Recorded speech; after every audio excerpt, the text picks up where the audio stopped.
The Chantry teaches us that it is the hubris of men which brought the Darkspawn into our world. The mages had sought to usurp heaven, but instead, they destroyed it.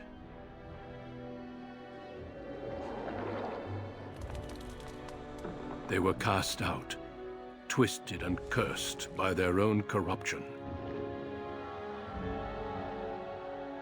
They returned as monsters, the first of the Darkspawn.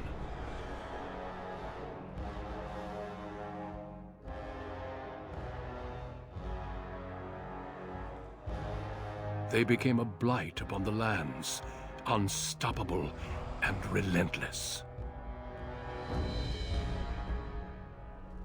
The Dwarven kingdoms were the first to fall, and from the deep roads, the Darkspawn drove at us again and again, until finally we neared annihilation.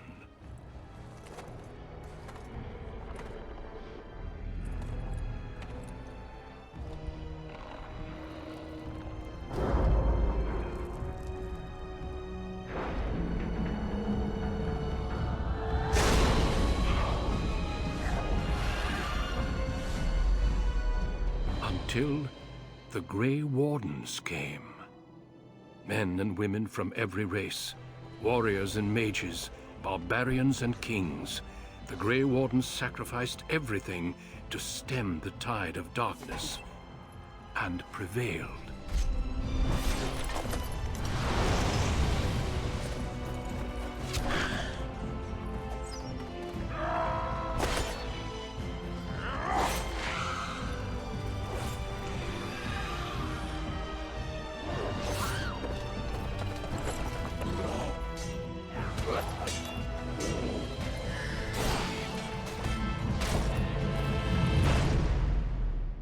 It has been 4 centuries since that victory, and we have kept our vigil. We have watched and waited for the Darkspawn to return. But those who once called us heroes have forgotten. We are few now, and our warnings have been ignored for too long.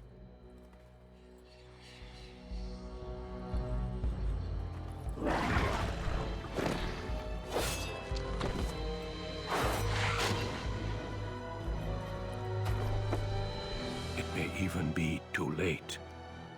For I have seen with my own eyes what lies on the horizon. Maker, help us all.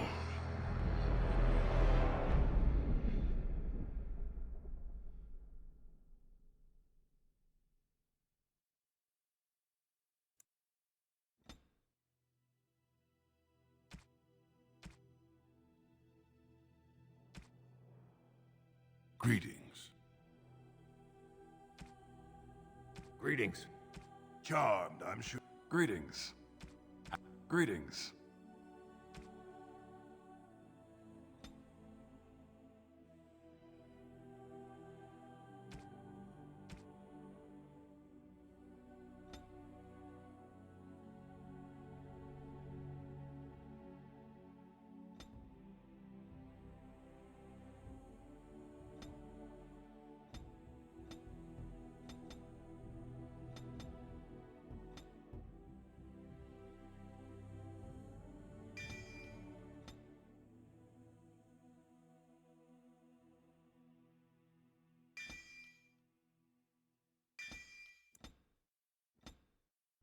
Deep beneath the Frostback Mountains sits Orzammar, the larger of 2 known remaining Dwarven cities in the world. Orzammar was once the seat of a major empire connected by tunnels called Deep Roads, which stretched thousands of miles. The city now stands alone, cut off from the rest of the Dwarven ancestral lands by the Darkspawn incursion. Secure in Orzammar's impregnable construction, the Dwarven noble houses continue their centuries-old power struggles. Assassination and blackmail are commonplace, but the appearance of honor is paramount. You are the second child of King Endron of House Aeducan, the 9th Aeducan ruler elected by the Noble Assembly. You grew up in a world rife with political intrigue, and have struggled against brothers and cousins for honor and prestige. Today, a feast celebrates your first military commission, the opening move towards real power in the ever-changing game of dwarven politics. Greetings, my lord. You are dressed and ready. Excellent. I couldn't find the armor's matching dagger, but I scrounged up a rather fancy longsword. Do you wish to wear your shield to the noble's feast?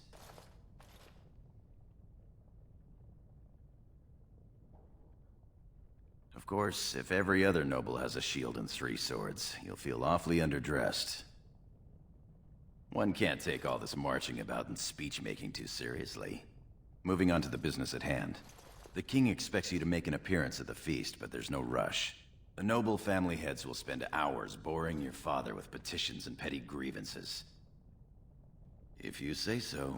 Listening to 100 lords complain that their neighbors use the same underhanded tactics they themselves employ would tire on me after about, a minute.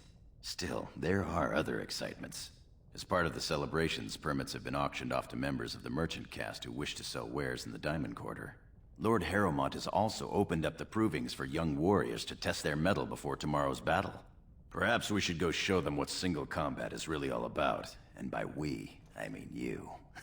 I'll practice my cheering.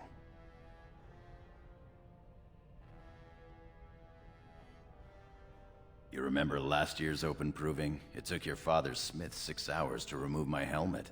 I'm not meant for single combat. I fight as my lord's second in shield. That's enough for me. Right behind you, my lord. The day is ours until the feast.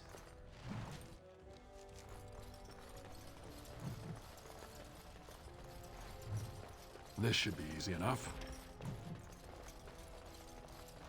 No sign of trouble here. Balin? Oh, I'm sorry. I am so sorry, Your Highness.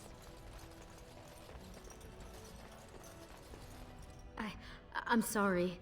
I thought you were Prince Balin coming down the hall. Forgive me.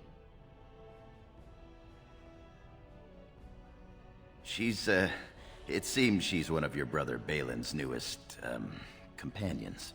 Prince Balin is attending the feast being held in Lord Aeducan's honor. Yes, of course. It was presumptuous of me to think that he would return to... I am sorry. I will show myself out, with your leave, my lord. Thank you. I will go now.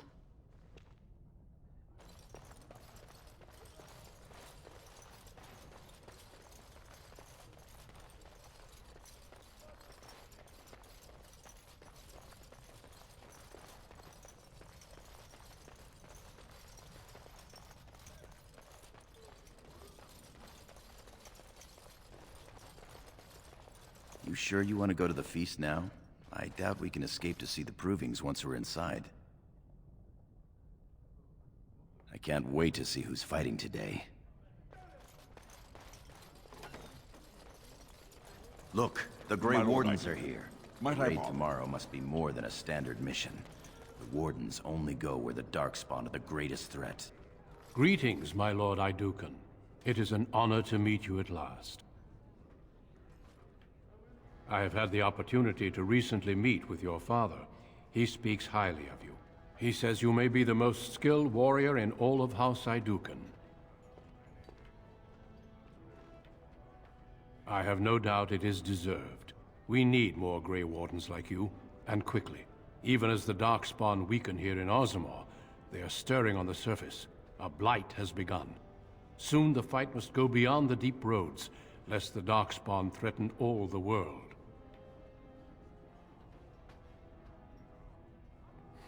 Alas, I do not think he would take kindly to that suggestion. As the child of the king and heir after Lord Trion, your place is here. Truly? Then I will speak to your father after tomorrow's battle. I have my doubts he will relent, but there is always hope. Until then, good luck to you. Show the Darkspawn what your people are made of. Right. So you're a commander now, in name at least. Shouldn't you be attending our King Father? Of course he does.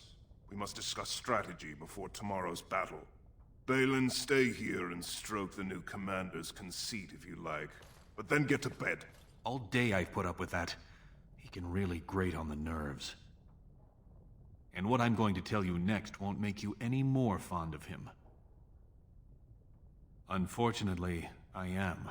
Trian has begun to move against you. I never thought his much-proclaimed honor would allow him to actually act on his jealousy. Big brother, Trian is going to try to kill you. He fears what you are becoming, in the eyes of the people and the Assembly. Trian's the named prince, but only the Assembly can proclaim a king. It would be unusual for the Assembly to ignore the king's choice, but it does happen. The founder of House Bimo became a paragon and king in one move from the Assembly, and he was a commoner. That was an extraordinary case, but at least a half-dozen times the Assembly named a lesser family member, or even someone from another house, as king. Usually, it's the popular younger brother of an undesirable prince. Look at it from his perspective. You're more personable than he's ever been. You entered the provings held in your own honor just for glory and to please the crowds. If you win glory against the Darkspawn tomorrow, it will only strengthen the case for you as the next heir. Trian fears father will replace him on the spot. If not, the Assembly will surely turn against him when father dies. You know his pride will never allow him to step aside. It seems Trian has shown that brothers can't always be trusted. I am next in line. If Trian succeeds in his plot against you, how long do you think I'll live?